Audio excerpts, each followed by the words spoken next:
নমস্কাৰ primary education চেনেলটোলৈ আপোনালোকক স্বাগতম।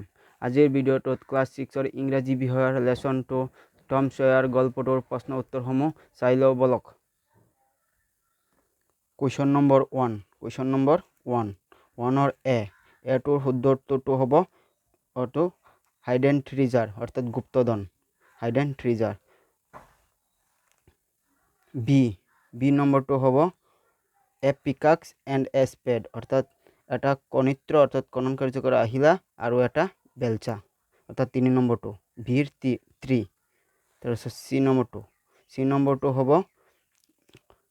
এইটো যে 2 men entering the house অৰ্থাৎ 1 নম্বৰটো চিয়ৰ 1 অৰ্থাৎ 2 men entering the house অৰ্থাৎ দুজন মানুহ ঘৰটোত সোমাইছিল।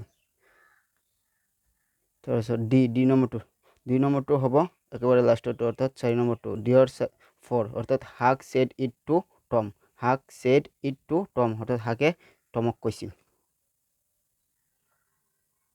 কুৱেশ্যন নম্বৰ 2 1 নম্বৰটো অৰ্থাৎ এ নম্বৰটোৰ এনচাৰ অৰ্থাৎ এইটো ইয়াত লিখি আনিছোঁ। 1 নম্বৰটো এনচাৰটো হ'ল Tom had always dreamed of finding boxes of hidden treasure in haunted house.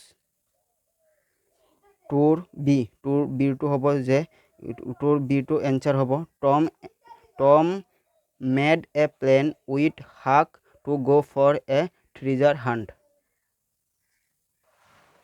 B নম্বৰটো এইটো ইয়াৰ প্ৰশ্ন উত্তৰসমূহ যেনে যে ইয়াত কৈছে যে আণ্ডাৰলাইনৰ পৰিৱৰ্তে অৰ্থাৎ এইটোৰ মিনিং কি এইটো লিখিব লাগে। যেনে টম এণ্ড হাক চিলেক্টেড এ হাণ্টেড হাউচ হ'ব এ হাণ্টেড হাউচ ফৰ দিয়াৰ নিউ এডভেঞ্চাৰ অৰ্থাৎ এইটো আস্তনা টাইখিনিত হাণ্টেড হাউচ হ'ব।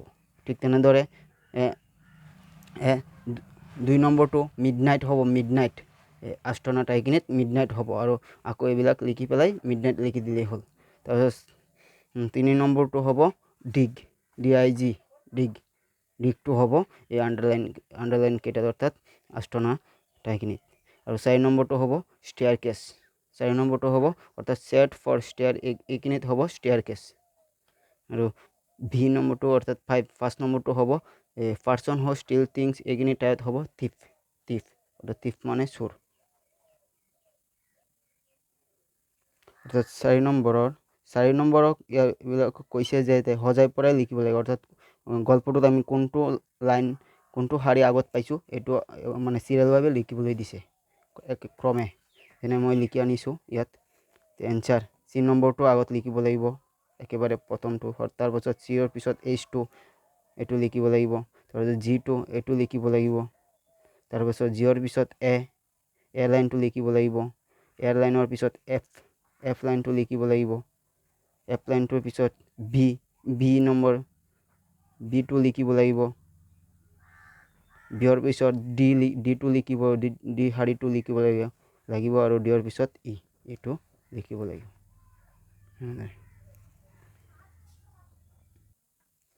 9 নম্বৰ এনচাৰটো 9 নম্বৰ প্ৰশ্নটোত কৈছে যে এই বাক্যবোৰ মানে কোন প্ৰকাৰৰ বাক্য সুধিছে অৰ্থাৎ 1 নম্বৰটো হ'ব এছাৰ্টিভ চেণ্টেন্স অৰ্থাৎ এছাৰ্টিভ মানে বৰ্ণনামূলক।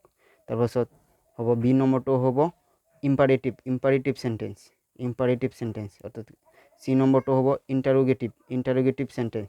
ইম্পাৰেটিভ চেণ্টেন্স মানে আদেশমূলক বাক্য অৰ্থাৎ গো এণ্ড চাৰ্চ মানে যোৱা আৰু মানে সন্ধান কৰা। ঠিক তেনেদৰে আদেশমূলক এইটো। আৰু চি নম্বৰটো হ'ব ইণ্টাৰোগেটিভ মানে প্ৰশ্নবোধক। তাৰপিছত ডি নম্বৰটো হ'ব এছাৰ্টিভ এইটো বৰ্ণনামূলক। তাৰপিছত ই নম্বৰটো হ'ব ইম্পাৰেটিভ এইটো আদেশমূলক। আৰু এফ নম্বৰটো হ'ব এছাৰ্টিভ চেণ্টেন্স আৰু জি নম্বৰটো হ'ব ইম্পাৰেটিভ চেণ্টেন্স আৰু এইচ নম্বৰটো হ'ব এক্সক্লেমেটৰী চেণ্টেন্স অৰ্থাৎ এক্সক্লেমেটৰী মাৰ্ক থাকিলে এইটো এক্সক্লেমেটৰী চেণ্টেন্স ধৰা হয়। এইটোও এক্সক্লেমেটৰী চেণ্টেন্স আৰু জে নম্বৰটো এছাৰ্টিভ চেণ্টেন্স। আজিৰ ভিডিঅ'টো ইমানখিনিয়েই।